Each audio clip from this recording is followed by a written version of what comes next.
Bueno, en la clase anterior habíamos quedado en una pequeña como introducción sobre existencia y unicidad de soluciones. Nosotros habíamos visto, bueno, en la clase anterior cómo resolver ciertas ecuaciones diferenciales, como para que se hagan una idea de cuál es de qué es lo que uno está resolviendo al fin y al cabo, de qué ecuación uno está resolviendo y qué tipo de soluciones son las que uno encuentra. Entonces, hasta ahora hemos encontrado funciones en todas estas ecuaciones diferenciales. Y como les dije en la última clase, habíamos visto que nosotros vamos a estar interesados en, primero, obviamente, que existan esas soluciones de esas ecuaciones diferenciales. Y segundo, que sean únicas. Es decir, que dado una condición inicial, siempre tengamos solo una solución, no dos soluciones. Entonces, entonces nosotros, por ejemplo, aquí se escribió, por ejemplo, nosotros estamos interesados en, por ejemplo, si dado una cierta condición inicial, no sé, pongamos aquí, no sé, x0 y 0, donde el i0 iba a ser, por ejemplo, una cierta solución que iba a estar evaluada en ese x0. Entonces, por ejemplo, dada una cierta condición inicial, entonces una condición inicial, nosotros esperamos siempre que tengamos solo una solución. Entonces, solo una solución. En este caso, una solución I de t, tal que obviamente esa solución cumpla la condición inicial. Entonces, si yo reemplazo, bueno, aquí puse I de t, aquí era I de x. Entonces, por ejemplo, tal que esta solución cumpla, como les dije, esa condición inicial que estamos colocando. Entonces, nosotros estamos interesados en un problema de este estilo. No que dado un problema, no que dado una condición inicial, obtengamos dos soluciones distintas que choquen en un punto, sino que solamente obtengamos una. Entonces, bueno, con el hecho de que exista, como les dije, esta parte de acá ya sería como de existencia. Entonces, esta parte de acá no habla de la existencia. Bueno, en realidad, toda esta parte de acá no era de la existencia. Y el hecho de que sea solo una era la unicidad. Entonces, también les dije en la última clase al final que antes de ver un teorema que me asegure la unicidad de una solución o incluso su propia existencia, iba a ver unos pequeños recordatorios sobre bolas abiertas, bolas cerradas, de conjunto abierto, conjunto cerrado. Digo recordatorio por si lo vieron antes quizás en cálculo 3 o algún curso de cálculo. Entonces, vamos a definirlo y vamos a explicar un poquito de qué se trata estos conjuntos, porque nosotros vamos a estar interesados, como les dije, en ese tipo de conjuntos, porque ahí el teorema va a funcionar bien. De hecho, en conjuntos, por ejemplo, que son cerrados, de hecho, por eso quiero hacer la distinción, en conjunto cerrado no va a funcionar muy bien el teorema. Van a haber unos problemas cuando definamos lo que se llama una solución maximal. Entonces, voy a ir a la otra página, para que tengamos más espacio. Entonces, aquí definición. Entonces esta definición va a ser de bola abierta y cerrada. Cerrada. Entonces, supongamos que tenemos un puntito dentro del plano. Un punto fijo. Entonces, sea x0, un cierto punto de mi plano R2, que va a ser fijo. Con fijo estoy diciendo que va a ser un puntito constante. Entonces, las dos componentes de este puntito van a ser los dos un numerito. Y vamos a considerar también otro numerito, R, que va a ser mayor que 0. Y este le vamos a llamar radio. De hecho, este de acá va a ser como el centro. Este puntito va a ser el centro y el otro va a ser el radio. Entonces, en base a estas dos cositas vamos a introducir lo que se llama un conjunto abierto. Entonces, o sea, no un conjunto abierto, una bola abierta. Entonces, el conjunto B de R de x sub 0, que es un subconjunto del plano R2, dado por, o sea, que tiene la siguiente forma. Entonces, lo vamos a definir como todos los puntos del plano, tales que esta norma de la diferencia de cualquiera de estos puntitos de acá con el centro siempre van a ser menores que el radio. Entonces está bueno, está acá va a ser la condición de mi conjunto. Condición, y esto obviamente van a ser los elementos del conjunto. Entonces a este tipo de conjuntito siempre le vamos a llamar una bola abierta. Entonces se llama bola abierta de centro x0 y radio r. Entonces, ¿a qué me estoy refiriendo con este conjunto? Como geométricamente, ¿qué es lo que estoy hablando? Entonces, supongamos que aquí yo me encuentro en el plano. Supongamos que aquí me encuentro en el plano R2. Entonces, por ejemplo, aquí tengo X, aquí tengo el eje Y. Entonces, este va a ser mi R2. Entonces, yo en este plano me voy a tomar un cierto punto. Por ejemplo, me tomo ese punto fijo que va a ser x0.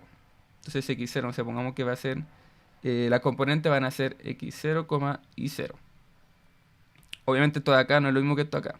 Simplemente, bueno, parece la anotación, pero aquí le puse como un vectorcito para decir que este es un punto. Y este es simplemente un numerito de acá. Entonces pongamos que tengo ahí un puntito de redón, que va a estar fijo. Entonces, todos estos elementos que se encuentran acá en la bola van a ser cualquier punto. Por ejemplo, puede ser ese punto de ahí. Por ejemplo, X. Tal que al hacer la recta de estos dos vectores, bueno, cuando yo hago la recta obtengo un vector que es así. Y ese vector, el largo de ese vector tiene que ser menor que el radio. Entonces, cuando uno hace la recta acá, uno obtiene este vector aquí. Entonces ese vector negrito va a ser x menos x0. Entonces uno espera que esa diferencia, ese nuevo vector, tenga un largo menor que el radio. Entonces, en otras palabras, por ejemplo, bueno, aquí pone otro color porque el verde no se nota mucho. Como ejemplo moradito. Entonces, todos los puntos que se encuentren, o sea, todos los puntos que al rectarlo yo obtenga que es menor que radio, su largo, entonces esos puntos van a ser puntos que se van a encontrar en la bola. Entonces, por ejemplo, cualquier otro punto que me tome acá, por ejemplo, si me tomo este de acá, y yo hago la diferencia con el centro, obtengo ese vector de ahí. Y si después le saco su largo, es decir, le saco la norma a ese vector, ese largo tiene que ser menor que el radio. Entonces aquí, por ejemplo, yo hice como un circulito, y es porque al fin y al cabo es como un circulito. En este circulito conecta con la norma usual que uno conoce. Voy a tener justamente ese circulito. A todos los elementos que se encuentren adentro de ese circulito van a ser elementos de mi bola. Van a ser estos elementos de acá. Entonces, por ejemplo, me puedo tomar otro por acá. Saco la diferencia con el centro. Ahora saco su norma. Y saco la norma y veo el numerito que me da. Y si es menor que el radio, entonces se encuentra adentro. Obviamente, por ejemplo, si me tomo este puntito de acá. Y después yo hago la diferencia con el centro, voy a ver que su norma va a ser mayor que el radio. Entonces se va a encontrar afuera. Bueno, aquí visualmente obviamente se ve que se encuentra afuera. Obviamente otro punto aquí afuera también su largo con respecto al centro también va a ser menor que el radio. Entonces así van a funcionar estas cosas los conjuntos abiertos, o sea, de la bola abierta y la bola cerrada. La bola cerrada va a ser algo muy parecido a esto, solo que vamos a considerar también la frontera de este conjunto. Porque fíjense, aquí yo lo puse como segmentado. Toda esta parte de acá lo puse como segmentada. Y es justamente porque, por ejemplo, si yo me tomo un puntito acá, en la frontera de esta bolita, y después saco su distancia con respecto, o sea, su diferencia con respecto al centro, y después le saco su norma, me voy a dar cuenta que ese numerito que obtengo de la norma va a ser igual al radio. Entonces nosotros estamos viendo todo el conjunto que no son menores o iguales, sino que solamente son menores. De hecho aquí está, son los que son menores, no los que son iguales. Se nos estamos considerando en este caso la frontera o el borde de este círculo. Bueno, círculo entre comillas porque está medio deforme, pero pensemos que esto es como un círculo.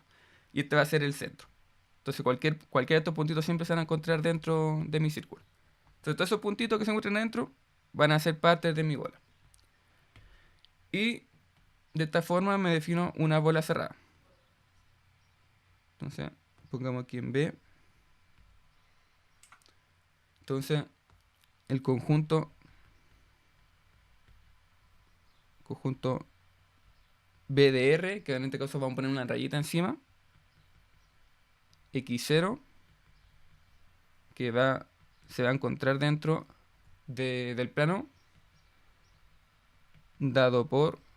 En este caso la definición va a ser muy similar a la de bola abierta, pero en la condición se va a encontrar que la recta de estos dos vectores van a ser menor o igual, en vez de ser simplemente menores. Entonces la diferencia se encuentra acá, menor o igual al radio. Entonces con el igual estamos considerando justamente la frontera de ese circulito. Así que obviamente si aquí hago de nuevo el dibujo, de ejemplo de mi plano, por ejemplo aquí me tomo de nuevo el x0, bueno, este es el vector x0, entonces una bola cerrada va a ser una cosa como así. Bueno, va a ser un círculo, pero en este caso no hago la línea segmentada de la frontera porque estoy considerando justamente la frontera.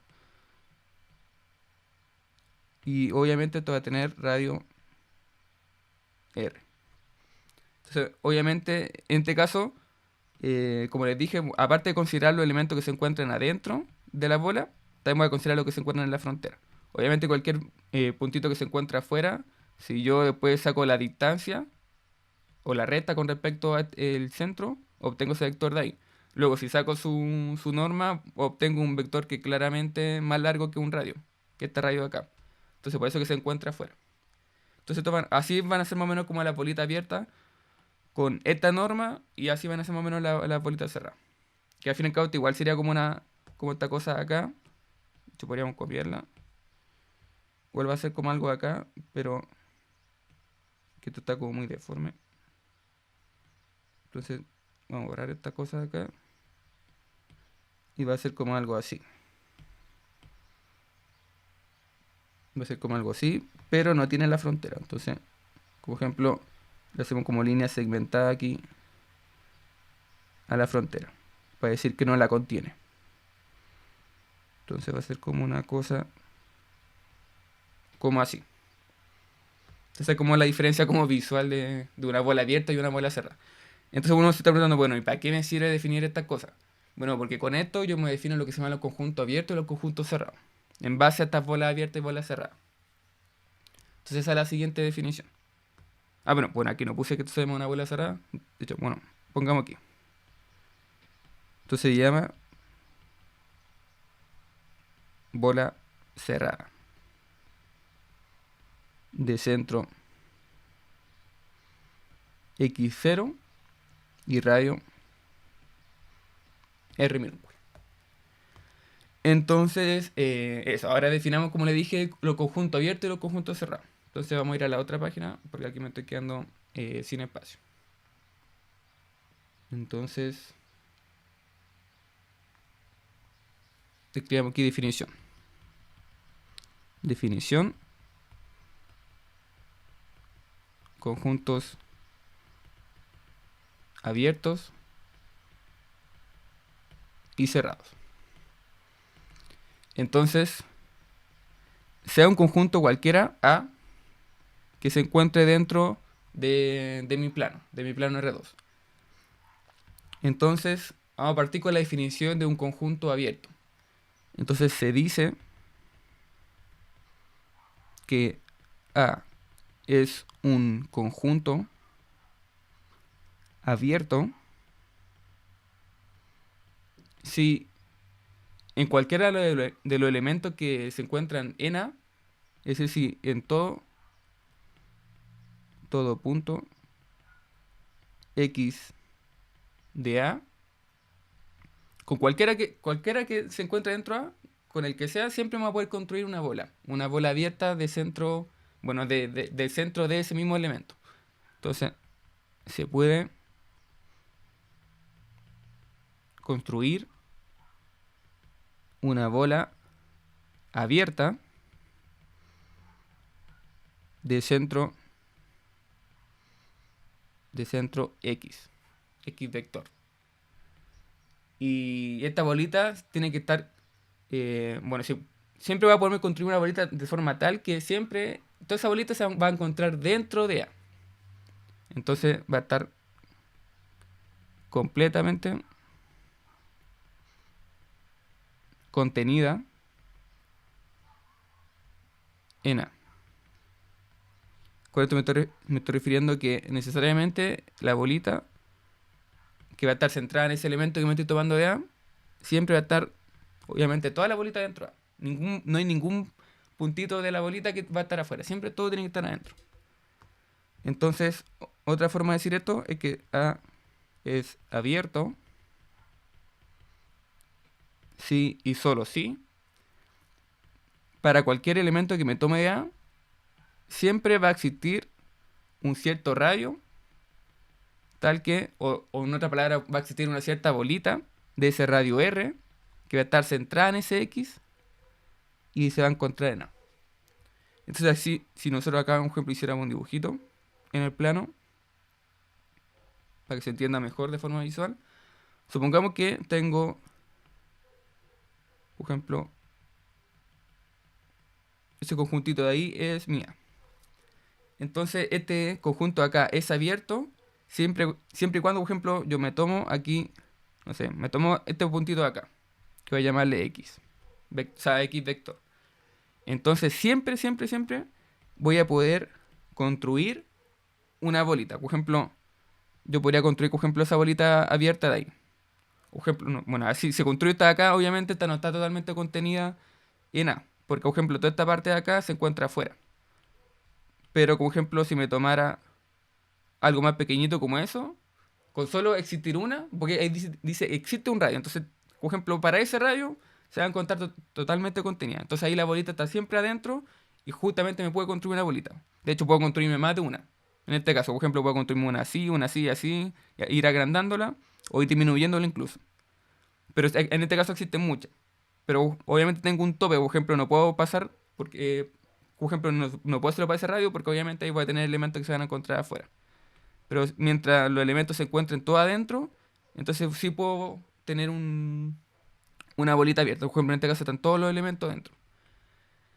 Entonces, esto lo puedo hacer si puedo hacer esto con cualquiera de los elementos de A, entonces A va a ser abierto. Por ejemplo, si me tomo otro elementito de acá, supongamos que este se llama I vector. Entonces, aquí también podría construirme, por ejemplo, otra bolita. Con que solo exista una, estamos bien. Porque me dice que simplemente tienen que existir. Entonces, por ejemplo, podría tomarme. Bueno, voy a hacerlo un poquito mejor. Podría, por ejemplo, tomarme esa de ahí. Y con esa me basta. Obviamente, si me tomo esa ahí, de nuevo no me va a bastar porque va a tener elementos que se van a encontrar afuera. Entonces, no va a estar totalmente contenida. Entonces, la idea es que siempre pueda construirme, por ejemplo, una bolita abierta acá, una bolita abierta acá. Y en este caso, obviamente, la frontera no se va a encontrar. Bueno, en este caso, la frontera de A, o en realidad un conjunto abierto nunca va a contener la frontera. Es lo mismo que la bolita abierta. Un conjunto abierto nunca va a contener la frontera. Por ejemplo, si yo me tomo no sé, un elemento de la frontera, este de acá, no sé, le llamamos U vector. Entonces, independiente del tamaño de la bolita que me tome, nunca voy a poder tener una bola totalmente contenida. Por ejemplo, yo podría construir, por ejemplo, esa bolita de ahí. Con esa bolita de ahí va a haber parte que se encuentre afuera de la bola, entonces voy a tener problemas. Por ejemplo, ahí, si me tomo un radio más grande, obviamente también voy a tener problemas. Si me tomo otro más grande, siempre voy a tener problemas, porque siempre va a encontrarse una parte afuera. Entonces, por ejemplo, incluso si uno puede decir, pero bueno, me tomo una más pequeñita, y podría tomar, por ejemplo, una más pequeña, pero aún así, si me tomo una más pequeña, también va a haber una parte afuera. De hecho, por ejemplo, aquí yo podría hacer un zoom y darme cuenta que, por ejemplo, si me tomo una bolita muy pequeñita, siempre va a tener esta otra parte afuera. Entonces no va a estar totalmente contenida. Entonces, por ejemplo, esta bolita de acá, o sea, un cierto radio, pongamos aquí R mayúscula. Por ejemplo, un radio, pongamos aquí con otro color, no sé, otro color mejor, R mayúscula. Entonces, por ejemplo, esta bolita de acá, de centro nu, no va a estar totalmente contenida en A. Y entonces siempre va a tener problemas. Así que los elementos de la frontera, en otra palabra, los conjuntos no se encuentran o sea, un conjunto abierto, su frontera no se encuentra adentro. Entonces, obviamente un conjunto abierto nunca va a tener la frontera. Entonces, así funciona, como ejemplo, los conjuntos abiertos. Que siempre me puedo construir una bolita, en cualquier lado. Una acá, o obviamente una bolita cerrada. Una bolita cerrada acá, o sea, una bolita abierta. Una bolita abierta acá, una bolita abierta acá y así. Para cualquier elemento. Y de esta forma voy a definirme también un conjunto cerrado. Un conjunto cerrado en este caso lo voy a definir con respecto al complemento de este conjunto A. Entonces vamos a definirlo de la siguiente forma. Entonces pongamos aquí B.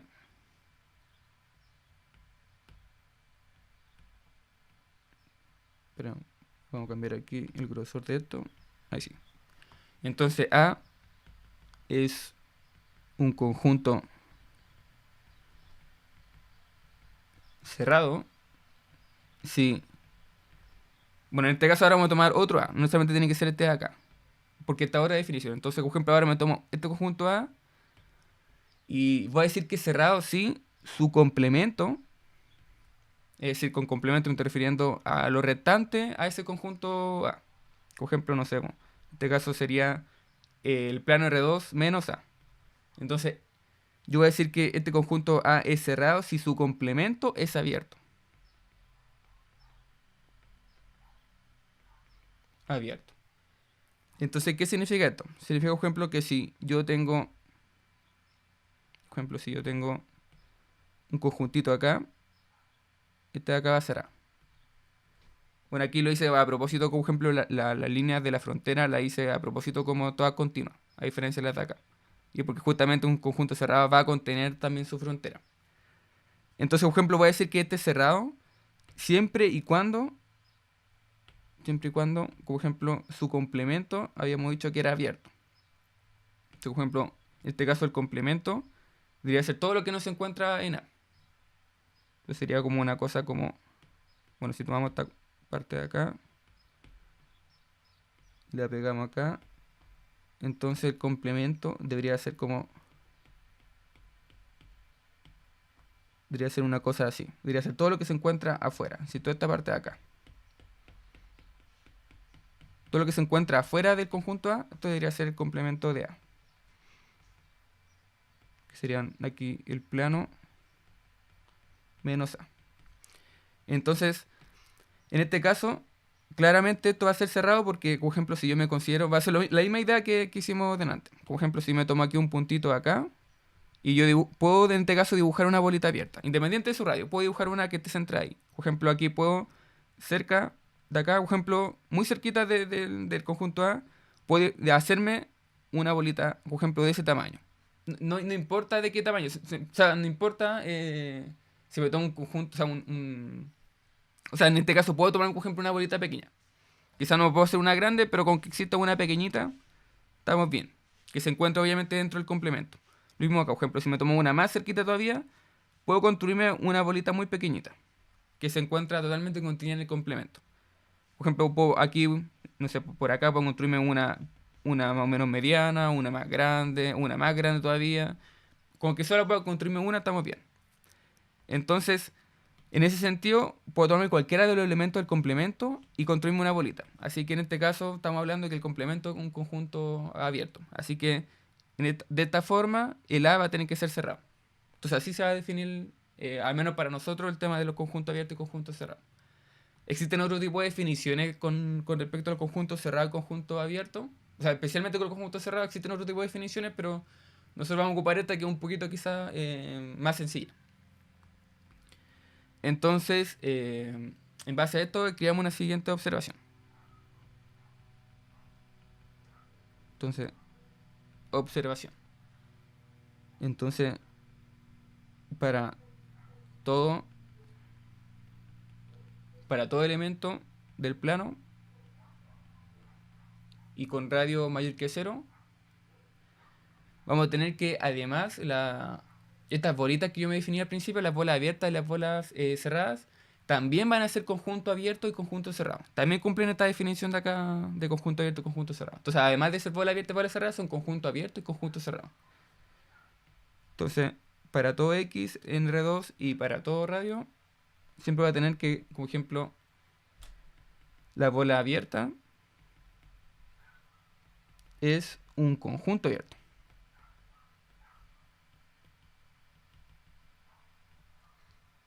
Y la bola cerrada es un conjunto cerrado. Porque al fin y al cabo puedo hacer exactamente los mismos dibujitos que hicimos acá. Que este dibujito de acá y este dibujito de acá. Como ejemplo, si yo tomara nuevamente aquí un cierto centro x0 y tomara, como ejemplo, una cierta bolita abierta, entonces le sacamos la frontera, la dejamos como línea segmentada. Entonces,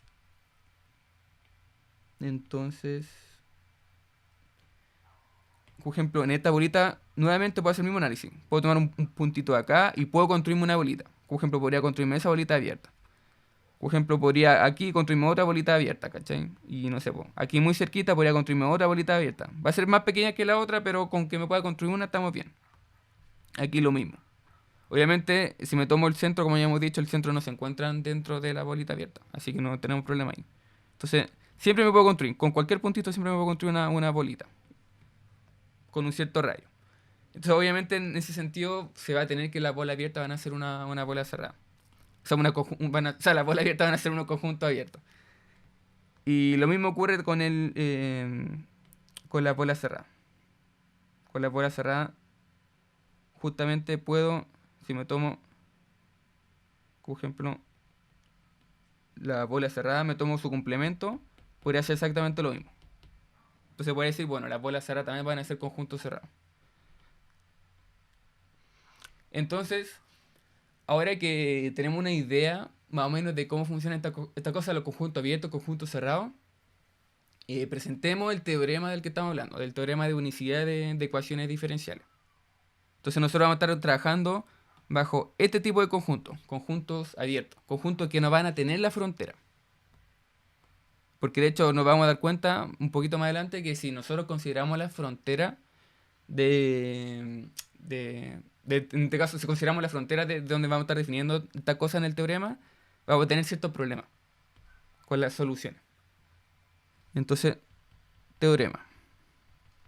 Entonces te va a ser el teorema de unicidad. Unicidad de solución. Entonces sea de un conjunto abierto. Abierto del plano. En este caso vamos a considerar el plano donde tenemos la variable independiente y donde tenemos obviamente la función. En este caso la solución que estamos buscando de la ecuación diferencial. Entonces vamos a considerar esto en el plano x, y. Y vamos a considerar una función f, que en este caso este f va a ser la misma función de siempre que hemos definido para una ecuación diferencial de primer orden. Entonces vamos a definirla sobre D, que D es un conjunto del plano, y este f va a tener valores reales.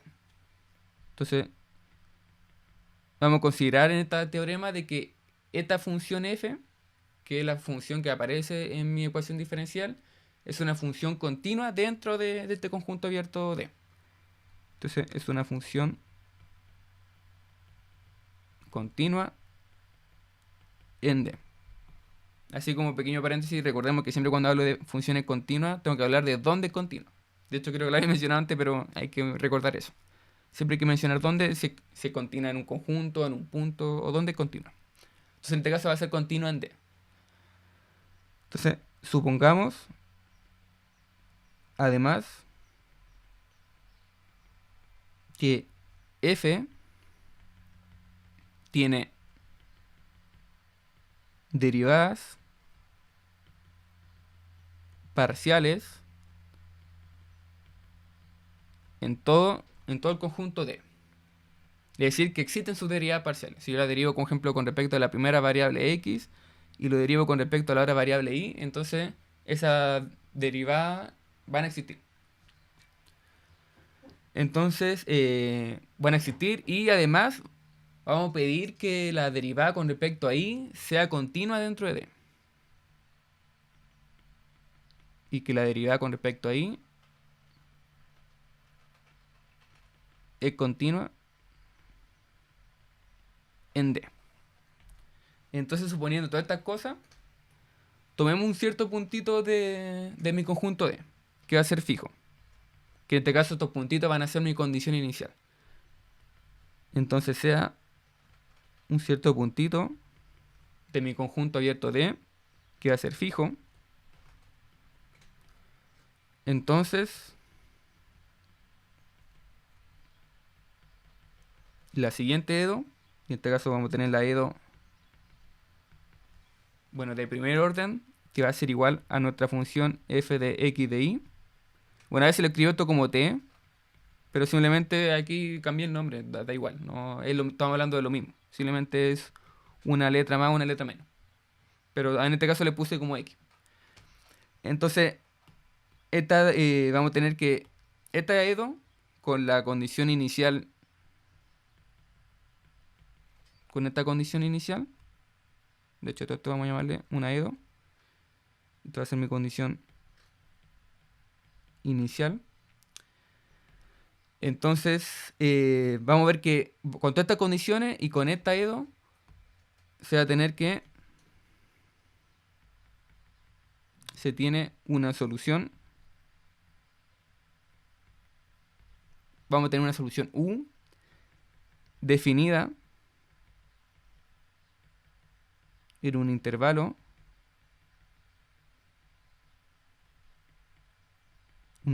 abierto. Pongamos un intervalo abierto I alrededor, creémoslo acá, alrededor del punto. Entonces vamos a tener un intervalo abierto alrededor del punto x0 de la condición inicial. X0 tal que esa solución evaluada en ese x0 va a ser obviamente i0. Es decir, estamos pidiendo que esa solución, o sea, el teorema está diciendo que esa solución obviamente va a satisfacer esta ecuación diferencial. Es decir, que si la evalúo en el x0, obviamente voy a obtener i0. Bueno, aquí puse x0, aquí me equivoqué, entonces i0. Al evaluarla nos va a dar ese valor i0. Además el teorema nos asegura que si hay otra solución B, además si B es otra solución,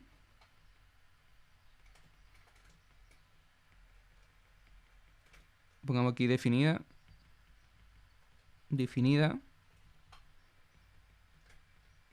en el mismo intervalo I, tal que al evaluar esa nueva solución en el x0 obtengo nuevamente el i0. Entonces necesariamente si existe esta otra solución que cumple esta condición, entonces estamos diciendo de que esta nueva solución va a ser igual a la solución que teníamos antes en el intervalo abierto. Entonces, de esta forma, este teorema nos asegura la unicidad. Porque está diciendo, bueno, además que, bueno, si se cumplen todas estas condiciones de acá y tenemos esta ecuación diferencial, entonces primero que todo va a existir una solución. Entonces nos habla también de la existencia. Va a existir una solución en un cierto intervalo i, tal que obviamente esa solución va a cumplir la condición inicial. Entonces nos asegura primero la existencia. Al menos existe una solución. Y lo segundo es que, bueno, dice, si además hay otra solución B que se encuentra dentro del mismo intervalo y que cumple la misma condición, entonces necesariamente esa otra solución que acabamos de encontrar B, necesariamente dentro de ese intervalo tiene que ser la misma solución U. Necesariamente. O sea, si hay otra, entonces esa otra tiene que ser igual. Así que obviamente estamos hablando de la misma solución. Así que es única. No existe otra solución en realidad. Porque esa otra que encontramos es la misma. Entonces, por esta parte acá estamos hablando de unicidad.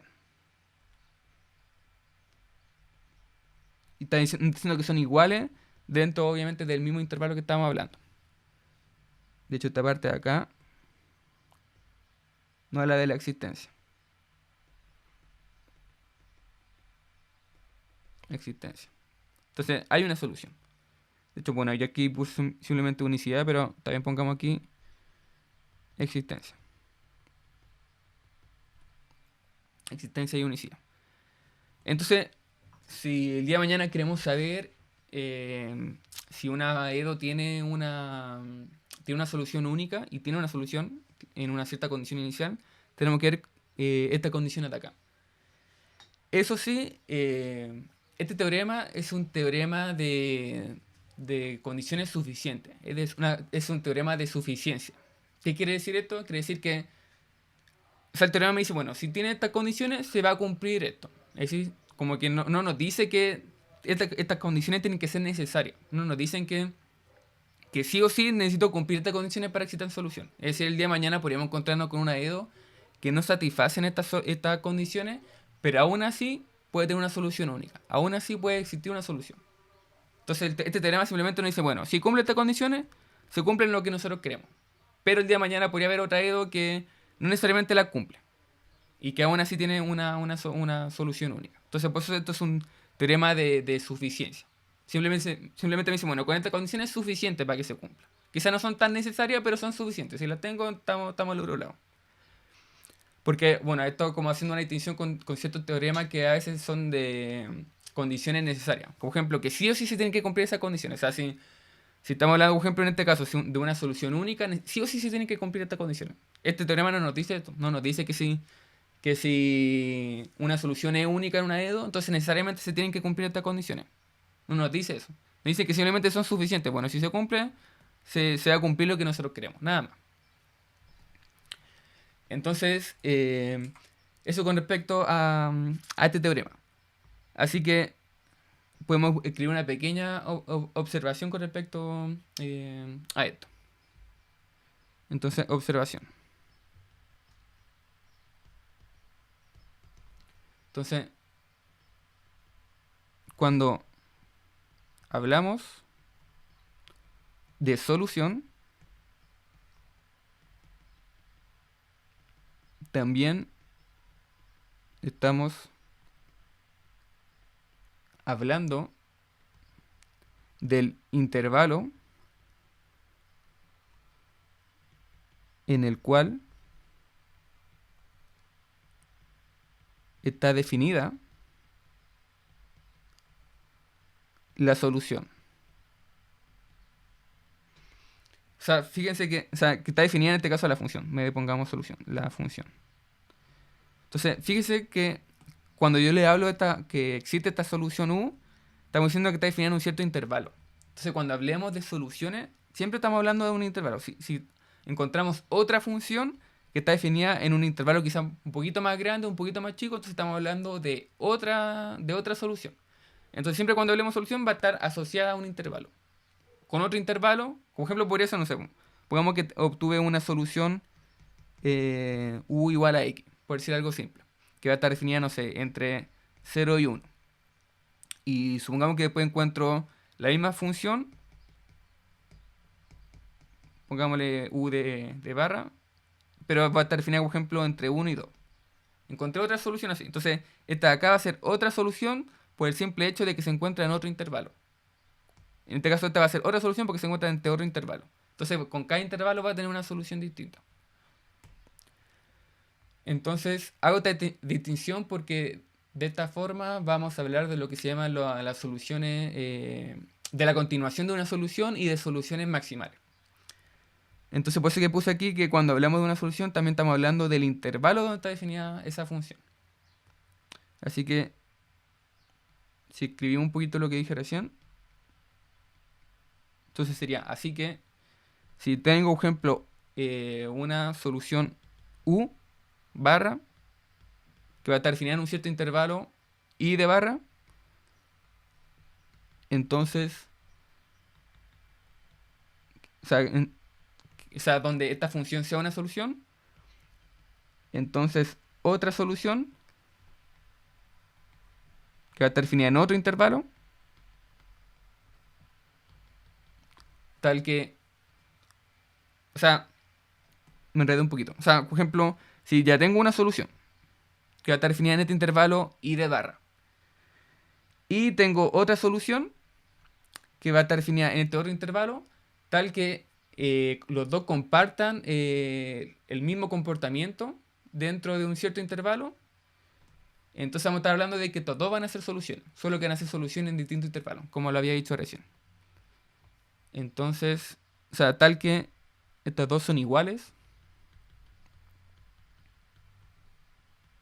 para todo x dentro del intervalo y, que se va a encontrar dentro de otro intervalo y de barra.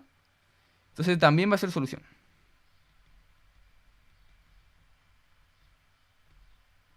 Es decir, visualmente lo que estoy diciendo es que si como ejemplo tengo un cierto intervalo y de barra.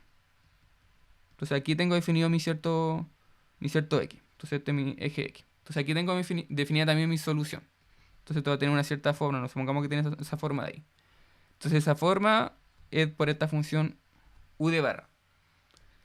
Entonces tengo una solución u de barra con respecto a un intervalo y de barra. Y ahí, por ejemplo, tengo mi condición inicial. Entonces pongamos que por aquí tengo mi condición inicial. Entonces tengo aquí un x0 y aquí voy a tener un y de 0. Este y de 0 es igual a u de barra evaluado en x0. Supongamos que tengo esa solución de ahí. Entonces supongamos ahora que tengo otra solución que podría ser, en este caso, un intervalo más pequeñito. Es decir, podría tomarme un intervalo más pequeñito y encontrar otra solución. Entonces esta otra solución podría estar simplemente definida acá. Toda esa parte azul. Entonces esa parte ahí azul va a ser mi u. Entonces uno va a decir, pero bueno, estamos hablando de la misma función. Sí, pero no. Estamos hablando de la misma función, pero está definida en otro conjunto. En este caso un poquito más pequeño. Entonces el grande va a ser solución y el pequeño va a ser otra solución. Va a ser otra solución porque está definida en otro intervalo. En este caso un intervalo un poquito más pequeñito. Entonces ese intervalo aquí azulito, pongámoslo aquí y. Entonces estos dos van a ser soluciones. Supongamos aquí que u y u de barra son soluciones. Entonces van a ser determinantes saber dónde se encuentran estas dos funciones. Para decir que las dos son funciones. O sea, las dos son soluciones. Entonces ahora la pregunta es, bueno, ¿cómo puedo diferenciar una de la otra? Si las dos son entre comillas iguales, ¿cómo puedo diferenciarlas? Con diferencial me refiero a cómo puedo categorizarla. Cómo decir, bueno, una vamos a llamarla de una forma y la otra la vamos a llamar de otra forma. Entonces, usualmente cuando tengamos algo de este estilo, vamos a decir, por ejemplo, que este u de barra, que fíjense que, por ejemplo, que continúa por acá y continúa por acá. Entonces vamos a decir que esta función es una continuación de esta otra de acá.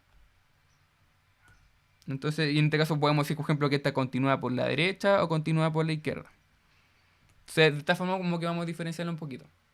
Entonces vamos a ir a la otra página. Entonces, aquí podríamos escribir cómo podemos diferenciar u de barra. ¿Cómo podemos diferenciar el dato? Entonces, escribamos acá. Si tenemos una solución u definida en i, si hay otra función en este caso, si hay otra función u de barra definida en un cierto i de barra que contiene ahí, es decir, que i se encuentra dentro de i de barra, y tal que dentro de este i van a ser iguales. Entonces, tal que estos dos son iguales para todo x en i. Entonces diremos que u de barra es una continuación de u. Entonces, en este caso vamos a decir que es una continuación. Resaltemos esa parte ahí. Entonces era lo que dibujé recién. Que en otras palabras, si teníamos una cierta función, o sea, por ejemplo aquí teníamos una cierta función u, definían un cierto i, entonces estamos hablando de una continuación. Si tenemos, por ejemplo, adentro de este intervalo tenemos el mismo comportamiento, con una función u de barra, pero fuera, bueno, fuera no sabemos porque esta solamente llega hasta acá, en este intervalo. Entonces vamos a tener otra que sí puede continuar. Puede continuar por acá y puede continuar por acá. Entonces va a estar obviamente definiendo un intervalo mucho más grande. Y ese no sé, pues llamémosle i de barra. Entonces en este caso i de barra es una continuación de u. Entonces en este caso u de barra sería toda esta función de acá. Sería todo eso ahí. Es decir, continúa el comportamiento que ya tenía u. Entonces, en otras palabras, podríamos escribir aquí que u de barra continúa el comportamiento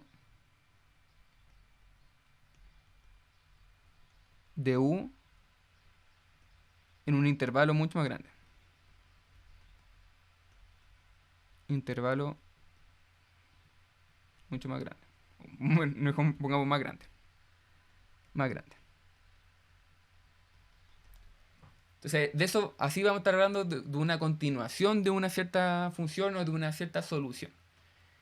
Y en base a esta definición de continuación, vamos a definir lo que se llama una solución máxima. Entonces, ahora bien, si supongamos que tenemos u, este u de acá. Entonces, supongamos que ahora ese u no tiene una continuación. Entonces, por ningún motivo no existe una continuación. Entonces, no tiene continuación. Es decir, no hay otra función que continúa su comportamiento en un intervalo más grande.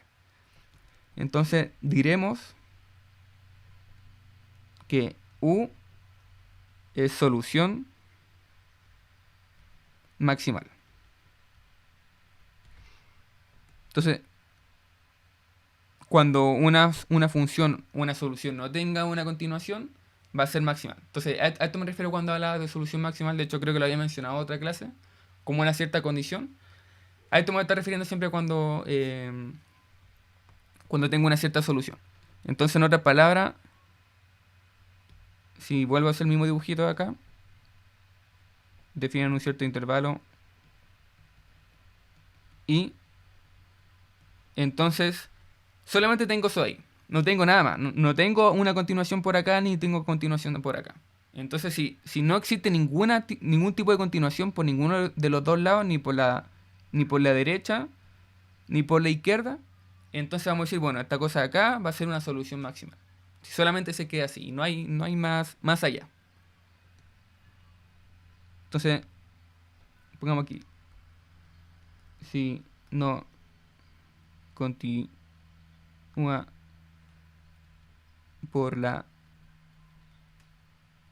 derecha ni por la izquierda,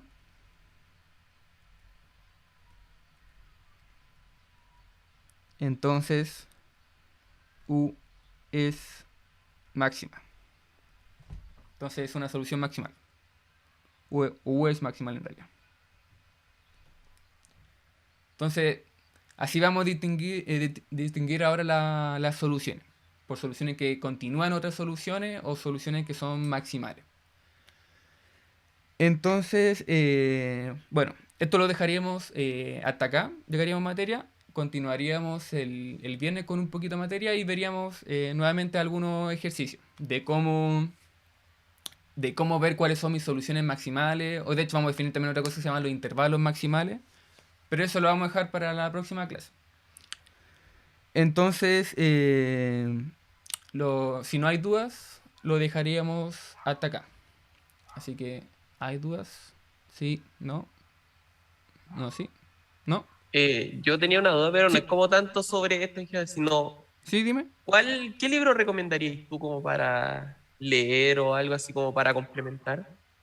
Yo en este caso, en el Drive puse el libro que es como clásico de ecuaciones diferenciales, con el que usualmente casi todos los semestres se basan en ese curso, que es el de ecuaciones, apuntes de ecuaciones diferenciales de la USACH. Que de hecho es un libro que escribió un profesor del departamento de matemáticas, Víctor Guiñe, y yo encuentro que es súper bueno, al menos porque en este curso la idea es más de práctica, más de hacer harto ejercicio, más que otra cosa. Después que ustedes van a ver más la teoría cuando vean el curso de ecuaciones diferenciales ordinarias como en quinto, o sea, como en cuarto año. Entonces, ese libro es muy bueno para este curso, el libro que les digo, que se encuentra en el Drive, van a bibliografía y hay un pequeño PDF y de hecho me estoy pasando prácticamente casi todo ahí. Entonces les recomiendo que lean ese libro. De hecho tiene ejercicio también resuelto al final de cada sección, tiene un montón de ejercicios resueltos, donde encuentran, no sé, por la solución, encuentran los intervalos maximales y todo ese tipo de cosas. Entonces yo en principio les recomiendo ese libro. Y quizá bueno, más adelante en el curso empieza a ocupar otro libro, pero para ahí después lo voy a colocar en la bibliografía. De hecho, les voy a ir diciendo como ciertas como cosas que voy colocando en la bibliografía para que la vayan leyendo. Así que yo les recomiendo como así mucho, mucho, mucho ese libro. Y de hecho ahí estoy sacando otra parte de la continuación, de soluciones maximales y todo ese tipo de cosas, para que lo lean. Así que recomiendo ese libro. Entonces, Ah, ya, gracias. ya, entonces, eso. Así que lo dejaríamos hasta acá y nos veríamos el día viernes a las 11:30. A las 11:30. Así que eso. Cuídense, que estén bien y nos estamos viendo. Así que, chao, chao. Chao. No, cuídate. Chao, igual, cuídense, que estén bien.